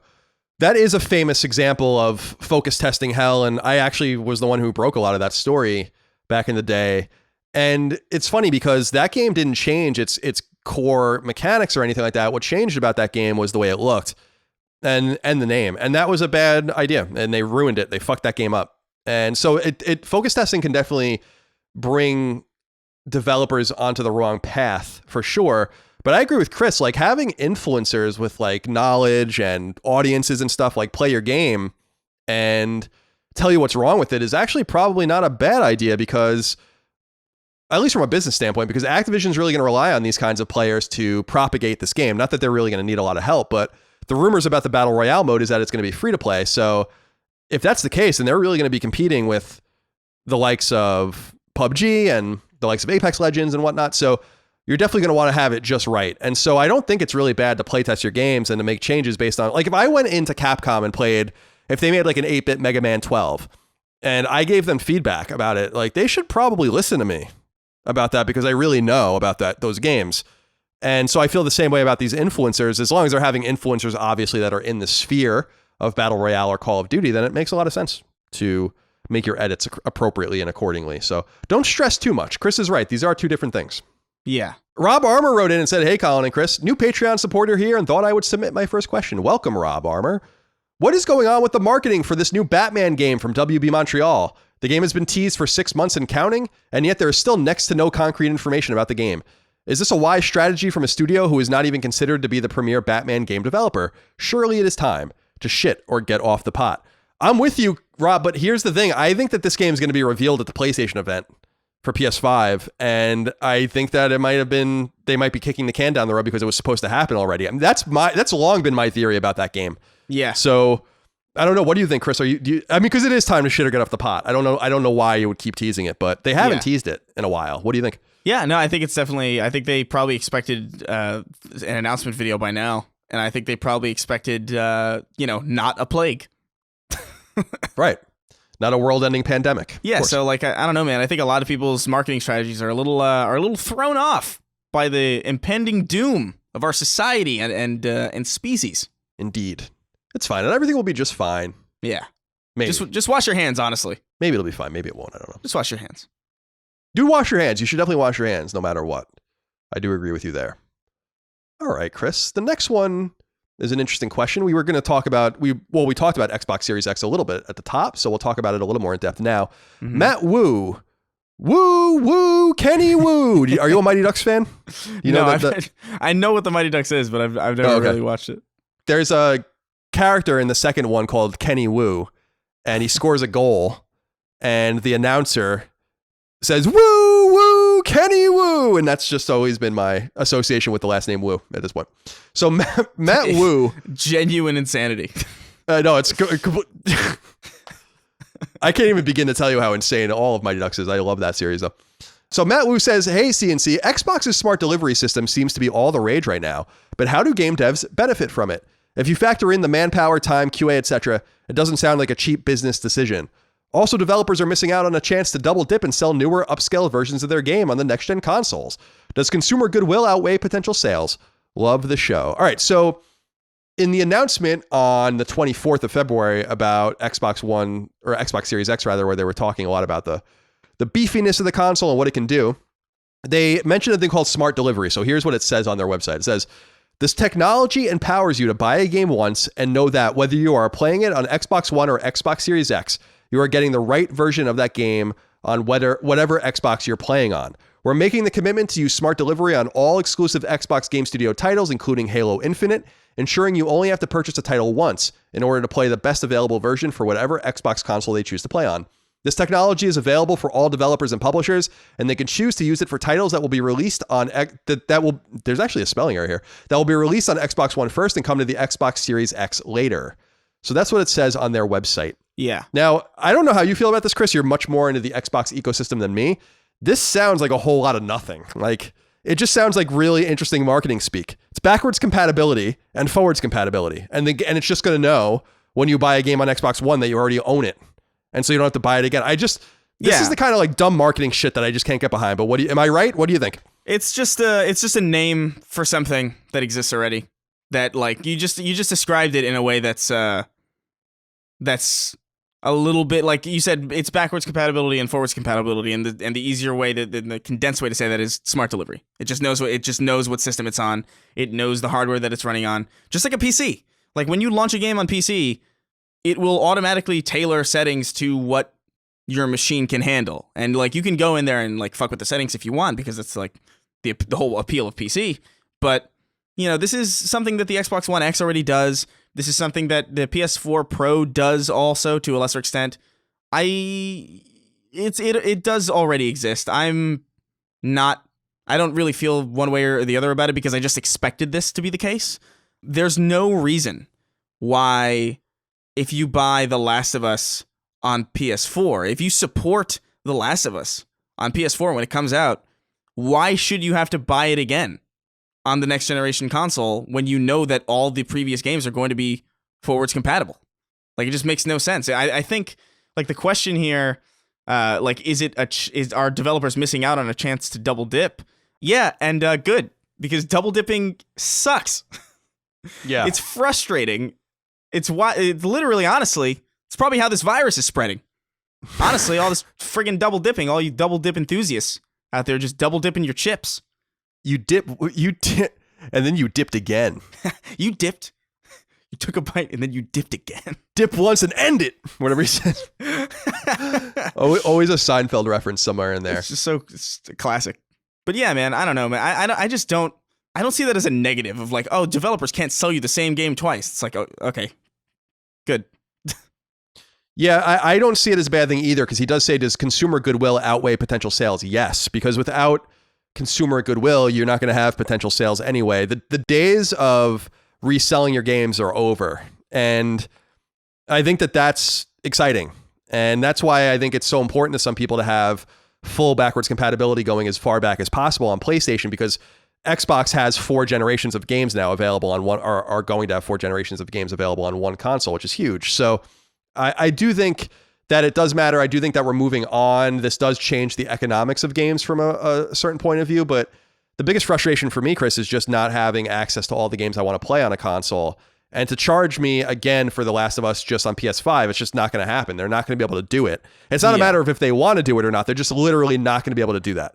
Because then people are going to be like, well, you have a backwards compatible console. What the fuck are you talking about? Yeah. They also showed Spider-Man running on PS5 or like PS5 hardware and like cutting down drastically on load times and like upping render distance and like possibly frame rate. I don't know if they actually went that far in, but like, if you show me that these games work on better hardware and they work better, if you sell me the same game again, that just means you chose not to do that. That means you just chose not to allow that for your game, and you're intentionally just trying to milk me, which is it is not going to come across well. Like that's just bad practice. It was bad practice then when they did it, but like at the very least you could say, okay, well the PS3 isn't, forwards compatible, or the PS4 isn't like backwards compatible with PS3, so it's like it's a whole new thing. So there was some leeway for it, and it's a stronger console, I guess. But like this next generation is going to be stronger in everything that isn't necessarily just graphical. Like it's going to be something that when you play a PS5 game, you're going to know that a slightly less polished, slightly more rough version of that game could run on a PS4. You just know that that's going to be the case because we've seen it. Times are different now. It's good. It's a good thing. So I'm a fan. Interesting question, but I agree with you. Yeah. All right, 3 more. Bart Jacasa wrote in and said, "Hey CNC, if the XFL lasts more than 1 season this time, is it possible we could see an XFL game? Thanks and take care." Well, I looked into this, Bart, and yeah, there's been rumors for almost a year that 2K Sports is maybe going to make an XFL game, and it's probably contingent on what you're saying, which is if the XFL is going to survive long enough for there to be a game justified. Because as people know, 20 years ago when the XFL first premiered, it only lasted 1 season and then it went away. The XFL, of course, was the Extreme Football League. I don't know if it still stands for that, if they're just calling it the XFL now, but it's the Vince McMahon-owned football league that has just started up again last month or a month and a half ago or so. Yeah. So the rumor is that some of these sports video game websites that one is at least being negotiated, and I wouldn't be super surprised if that was the case. I think it's really an important part of the success of the league, and the WWE games are so huge, even though they fucked the last one up by changing developers. I wouldn't be surprised at all if they got into bed with their publishing partner at 2K and made it happen. So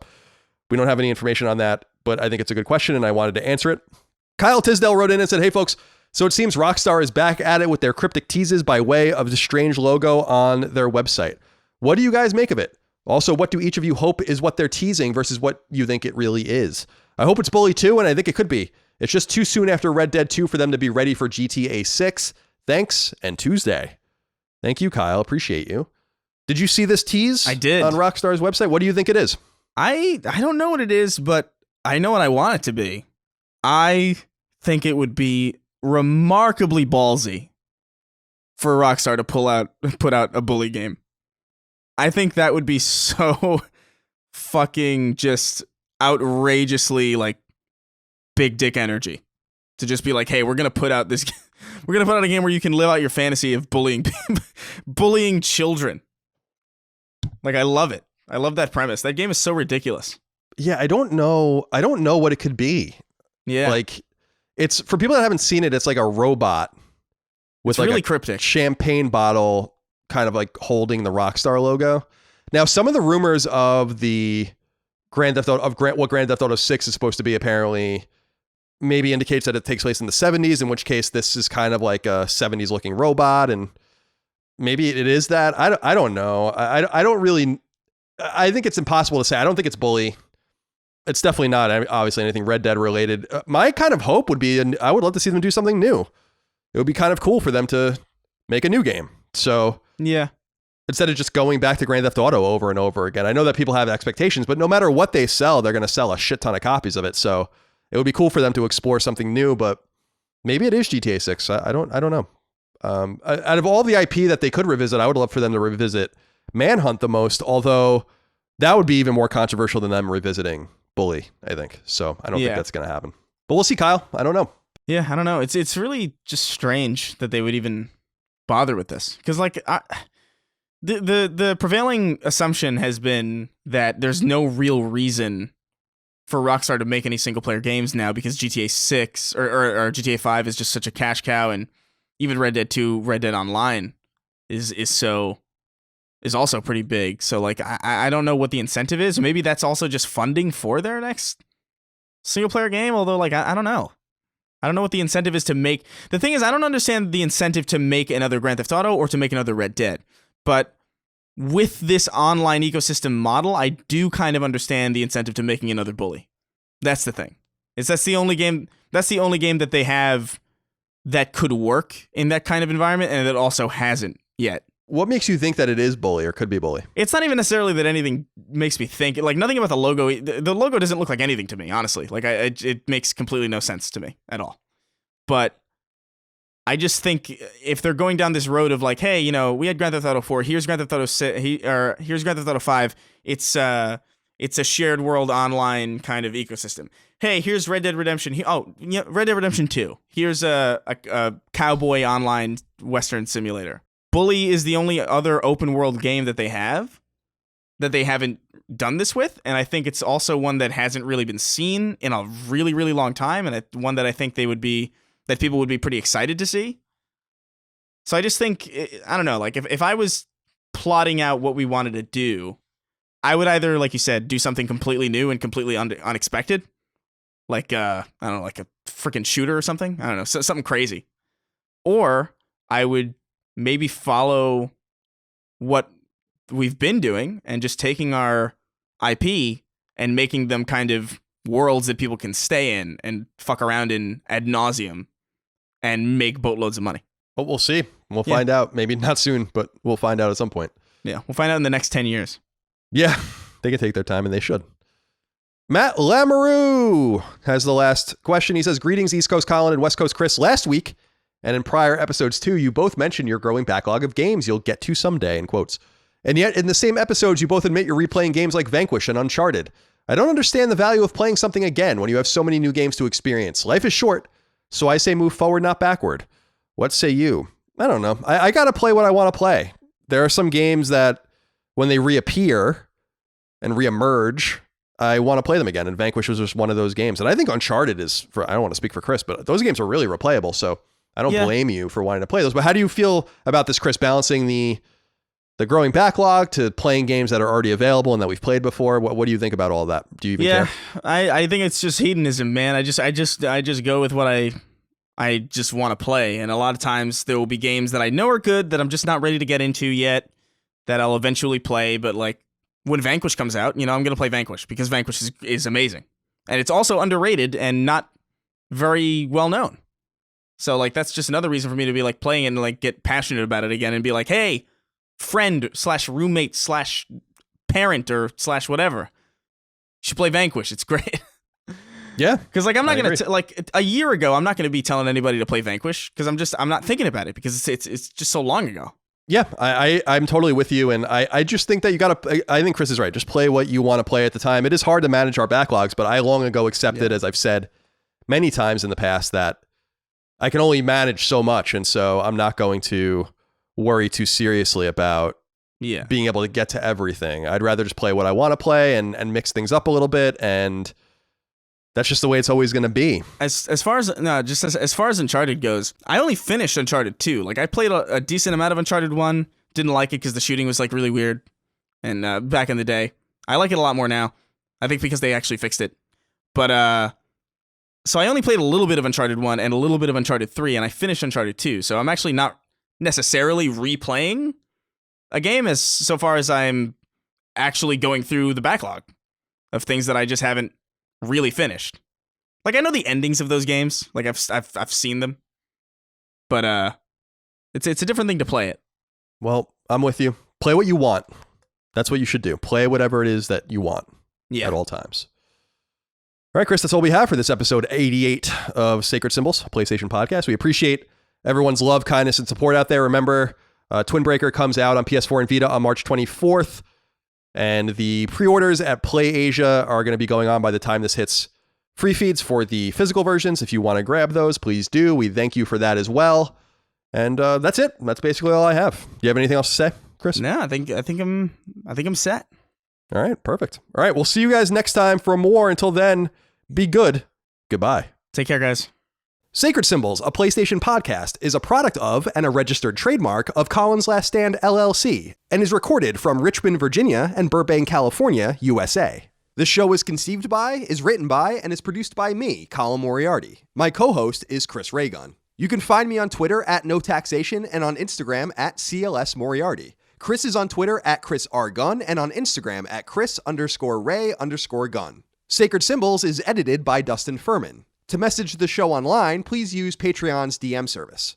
As you know, all of Colin's Last Stand shows, including Sacred Symbols, are fan-funded on Patreon at patreon.com/ColinsLastStand. The following names are at the producer level or higher on Patreon, and we are eternally grateful for your kindness, generosity, and fandom. Chris Adams, Carlos Algarit, Morgan Ashley, Saul Balcazar, Taylor Barkley, Martin Beck, Tyler Bello, Mark Boggio, Barrett Boswell, Spencer Brand, Lennon Brixey, Josh Bushing, Austin Bullock, Dylan Burns, Chris Buston, Alex Cabrera, Patrick Harper, William O'Carroll, Brian Chan, Sean Chandler, David Chestnut, Rodney Coleman, Simon Conception, Brad Cooley, John Cordero, Gio Corsi, Philip Crone, Daniel Diamore, Colin Davenport, Knight Draft, David Ellis, Jerome Ferreira, Joe Finelli, Eric Finkenbeiner, Chris Galvin, Darren Gardner, Connor Gashian, Alex Gates, Michael Gates, Salem Ghanem Al Ghanem, Tyler Goodwin, Josh Gravelick, Miranda Grubba, Jonathan H., Eric Harden, Tyler Harris, Richard Hebert III, Kyle Hagel, Wyatt Henry, Robbie Hensley, Scott Hernandez, Blake Israel, Azan Isa Al-Raisi, Josh Yeager, Joshua Jonathan, Paul Joyce, Greg Juliffs, Anton K., Patrick Kelly, Jeremy Key, Antti Kinnunen, James Kinslow III, Ryan R. Kittredge, Bo Clant, Mike Naffo, Mason Cadillac, Jackson Lastiqua, Don Q. Lee, Patrick Leslie, Keith A. Lewis, Chad Lewis, Lou and Ray Loper, Colin Love, Scott Lovelace, Josh M., Kiat Mai, Ryan T. Mandel, Ross Maranka, Matt Martin, Sean Mason, John McCarthy, Josh McKinney, Joe McPartland, Raul Melendez, Chris Moore, Betty Ann Moriarty, Ryan Murdoch, Stephen Nieder, Adam Nick, Donnie Nolan, Dan Nolan, George A. Nunez, Jesse Owen, Jorge Palomino, Andrew Parker, Zach Parsley, Daniel Parsons, Todd Paxton, Marius S. Peterson, Gerald Pennington, Matthew Perdue, Enrique Perez, Jason Pettit, Travis Plymel, Jeff Pollard, Lawrence F. Prokop, Nathan R., Ryan Reeves, Peter Reynolds, Shane Rayum, Jonathan Rice, Daniel Rivas, Petro Rose, A.G. Rowe, Jose Salinas, John Schultz, Michael Shanholtz, Toby Shootman, Gregory Slavinsky, Joshua Smallwood, Ahmad Tamar, Ben Thompson, Carl Tolman, Alan Tremblay, Michael Vecchio, Oakley Waldron, Justin Wagaman, Isaac Wastman, Damon Weathers, Mike Wayne, David Wright, Corey Wyatt, Tony Zaniga, Bloody Fang, Galja, Casual Misfits Gaming, Homeworld Hub, Throw 7, McDog 18, Infinite, Boots, Organic Produce, Mad Mock Media, Lockmort, Not Your Real Dad, Mubarak, Richter 86, Hugo's Desk, Of Fortuna, Andrew, Ian, Dav 9834, Gamer Filmaholic, Megadet, and Rainick.